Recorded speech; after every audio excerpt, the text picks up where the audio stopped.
Ice as पृथ्वी के इतिहास का एक लंबा काल होता है जिसके दौरान वैश्विक तापमान में काफी गिरावट आती है और पृथ्वी के बड़े हिस्सों पर विशाल हिम चादरें आइस शीट्स फैल जाती हैं।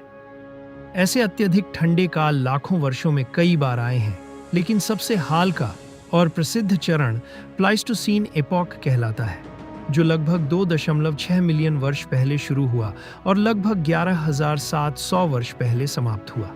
हिमयुग के दौरान उत्तरी अमेरिका, यूरोप और एशिया के विशाल क्षेत्रों पर मोटी बर्फ की परतें जम गई थीं, जो कई किलोमीटर तक मोटी हो सकती थीं। ग्लेशियर ध्रुवीय क्षेत्रों से भूमध्य रेखा की ओर फैल गए, जिससे उन्होंने घाटियां बनाई, झीलों का निर्माण किया और सेडिमेंट्स जमा किए। ये भूवैज्ञानिक प्रक्रियाएं आज भी दुनिया के कई हिस्सों में दिखाई देती हैं। हिमयुग के कारण जटिल होते हैं और इनमें कई प्राकृतिक कारकों का योगदान होता है। एक प्रमुख कारण पृथ्वी की कक्षा और झुकाव में बदलाव है, जिसे मिलानकोविच साइकिल्स कहा जाता है। ये परिवर्तन यह निर्धारित करते हैं कि पृथ्वी के विभिन्न हिस्सों तक कितनी सौर ऊर्जा पहुंचती है, जिससे दीर्घकालिक जलवायु परिवर्तन होते हैं। इसके अलावा ज्वालामुखी गतिविधि, समुद्री धाराओं में बदलाव और वायुमंडलीय गैसों जैसे कार्बन डाइऑक्साइड में उतार चढ़ाव भी पृथ्वी के ठंडा होने में योगदान देते हैं।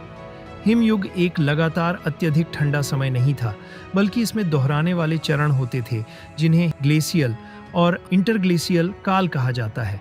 हिमानी काल में तापमान कम हो जाता था और बर्फ की चादरें फैलती थीं, जबकि अंतर हिमानी काल में तापमान बढ़ता था और ग्लेशियर पीछे हटते थे। वर्तमान भूवैज्ञानिक काल, जिसे होलोसीन कहा जाता है, एक अंतर हिमानी चरण है, यानी हम अभी भी तकनीकी रूप से हिमयुग के भीतर हैं, लेकिन एक गर्म अवधि में जी रहे हैं। हिमयुग का पृथ्वी पर जीवन पर गहरा प्रभाव पड़ा। कई प्रजातियों को कठोर ठंडे वातावरण के अनुसार खुद को ढालना पड़ा, जबकि कुछ विलुप्त हो गईं। मैमथ, सेबर दांत वाले बाघ और ऊनी गैंडे जैसे बड़े स्तनधारी इस समय फलते फूलते थे। इन जानवरों ने ठंड से बचने के लिए घने बाल और वसा की मोटी परत विकसित की थी। लेकिन जैसे जैसे जलवायु गर्म हुई और मानव गतिविधियां बढ़ीं, ये प्रजातियां वो धीरे धीरे समाप्त हो गईं। मानव विकास भी हिमयुग से काफी प्रभावित हुआ। प्रारंभिक मानवों ने ठंडे वातावरण में रहने के लिए औजार, कपड़े और आश्रय विकसित किए। उन्होंने आग का उपयोग करना सीखा, जिससे उन्हें गर्मी और सुरक्षा मिली। बर्फ की चादरों के फैलाव और पीछे हटने के कारण मानवों के प्रवास, माइग्रेशन के रास्ते भी बदले। बेरिंग लैंड ब्रिज जैसे स्थल मार्गों ने एशिया से उत्तरी अमेरिका तक मानवों के जाने में मदद की। अंतिम हिमयुग के अंत में ग्लेशियरों के पिघलने से बड़े पर्यावरणीय परिवर्तन हुए। तापमान बढ़ने से बर्फ पिघली और समुद्र स्तर बढ़ गया, जिससे तटरेखाएं बदल गईं और आज के कई समुद्र और नदियां बनी।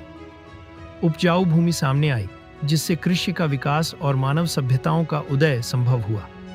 हिमयुग के प्रमाण विभिन्न रूपों में मिलते हैं, जैसे हिमानी स्थलाकृतियां, आइस कोर्स और फॉसिल रिकॉर्ड्स। वैज्ञानिक इन स्रोतों का अध्ययन करके पुराने जलवायु को समझते हैं और भविष्य के परिवर्तनों का अनुमान लगाते हैं। विशेष रूप से आइस कोर हमें हजारों वर्षों पुराने वायुमंडलीय हालात की जानकारी देते हैं, जिससे तापमान और ग्रीनहाउस गैसों के पैटर्न को समझा जा सकता है।